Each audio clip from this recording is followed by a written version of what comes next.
नमस्ते. आपलं अरविंद गणेश दामले चॅनलमध्ये स्वागत आहे. मी अरविंद दामले आपल्यासमोर प्रस्तुत करीत आहे माझ्याच काही मराठी हिंदी कविता. हा आहे ह्या कवितांच्या सत्राचा 286वा भाग. ह्या आपल्याला पसंत पडल्या तर चॅनेलला सबस्क्राईब करा, लाईक करा, शेअर करा आणि बेल आयकॉन दाबायला विसरू नका. तर पहिली मराठी कविता आहे. कुणी विनोद सांगितला तर मी सर्वात शेवटी हसतो. असं मी का करतो ह्याबद्दलचे काही तर्क. कुणी विनोद सांगितला तर मी सर्वात शेवटी हसतो. असं मी का करतो ह्याबद्दलचे काही तर्क. कुणीतरी विनोद सांगितला तर मी सर्वात शेवटी हसतो. असं का? कुणी म्हणतो आम्ही आधी हसतो आणि आम्ही हसलो म्हणून मग हा हसतो.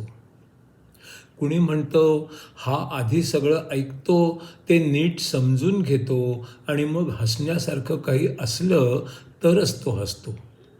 कुणी म्हणतं याला ऐकायलाच कमी येतं, म्हणून जेव्हा ऐकू येईल तेव्हाच तो हसतो. कुणी म्हणतं हा आधी विनोद समजून घेतो आणि मग तो जर चांगला असेल तरच तो हसतो. आणि जर विनोद चांगला नसेल आणि तरीही आपण सर्व हसलो तर आपल्यापैकी जे हसतात त्यांनाच तो हसतो. कुणी विनोद सांगितला तर मी सर्वात शेवटी हसतो. असं का? कुणी म्हणतं आम्ही आधी हसतो आणि आम्ही हसलो म्हणून मग हा हसतो. कुणी म्हणतो हा आधी सगळं ऐकतो, ते नीट समजून घेतो आणि मग हसण्यासारखं काही असलं तरच तो हसतो. कुणी म्हणतं याला ऐकायलाच कमी येतं, जेव्हा ऐकू येईल तेव्हाच तो हसतो. कुणी म्हणतं हा आधी विनोद समजून घेतो आणि मग जर तो चांगला असेल तरच हसतो. आणि जर विनोद चांगला नसेल आणि तरीही आपण सगळे हसलो तर आपल्यापैकी जे हसतात त्यांनाच तो हसतो. दुसरी कविता आहे रिसर्च या शब्दाबद्दल. दुसरी कविता आहे रिसर्च या शब्दाबद्दल. कुणी म्हणतं रिसर्च म्हणजे आधी वस्तू हरवणे आणि मग ती सापडणे, शोधणे. आणि मग ती नाही सापडली तर पुन्हा पुन्हा शोधणे.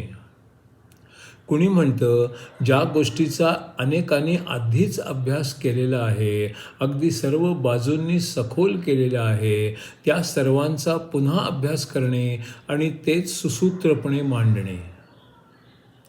कुणी म्हणतं ज्या गोष्टीबद्दल आपल्याला काहीच माहिती नाही ती गोष्ट करायला लागणे, शोधायला लागणे आणि मग बरेच दिवस असे केले की मग आपण कुठेतरी पोचणे किंवा आपण नक्की काय आणि कशा करतोय हे आपणच विसरून जाणे. रिसर्च या शब्दाबद्दल काही. कुणी म्हणतं रिसर्च म्हणजे आधी वस्तू हरवणे आणि मग ती शोधणे आणि मग ती नाही सापडली तर पुन्हा पुन्हा शोधणे. कुणी म्हणतं ज्या गोष्टीचा अनेकांनी आधीच अभ्यास केला आहे, अगदी सर्व बाजूंनी सखोल केला आहे, त्याच सर्वाचा पुन्हा अभ्यास करणे आणि तेच सुसूत्रपणे मांडणे.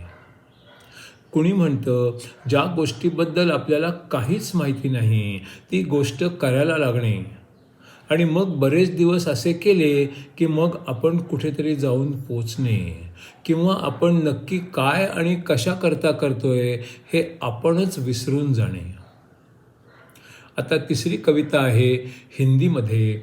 परमेश्वराने आपल्याला काही सल्ला दिला तर कसा देईल ह्याच्याबद्दल. सब समझो खुश रहो और समझो पूरा समय दो. सब समझो कुछ करो और समझ को पूरा समय दो. जो भी समय हमारे पास उसका सही उपयोग हो. जो भी समय हमारे पास उसका सही उपयोग हो। जितने क्षण अब रहना है आनंद से ही रहना है। जितने क्षण अब रहना है आनंद से ही रहना है। तो फिर हर एक क्षण आपके काबू में रह जाता है। तो फिर हर एक क्षण आपके काबू में रह जाता है। याद रखो कि एक ही काम एक समय हो सकता है। याद रखो कि एक ही काम एक समय हो सकता है। अनेक काम एक ही समय ठीक नहीं हो पाता है। अनेक काम एक ही समय ठीक नहीं हो पाता है। बहुत अधिक दूर की तुम ना सोचा करो। बहुत अधिक दूर की तुम ना सोचा करो। अभी क्या करना है उस पर मन एकाग्र करो। अभी क्या करना है उस पर मन एकाग्र करो। भूत का ना सोचो ना भविष्य की चिंता करो। भूत का ना सोचो ना भविष्य की चिंता करो। इसी समय क्या करना है उस पर ध्यान धरो। इसी समय क्या करना है उस पर ध्यान धरो। हमारी सोच के अनुसार सब कुछ तो ना होता है।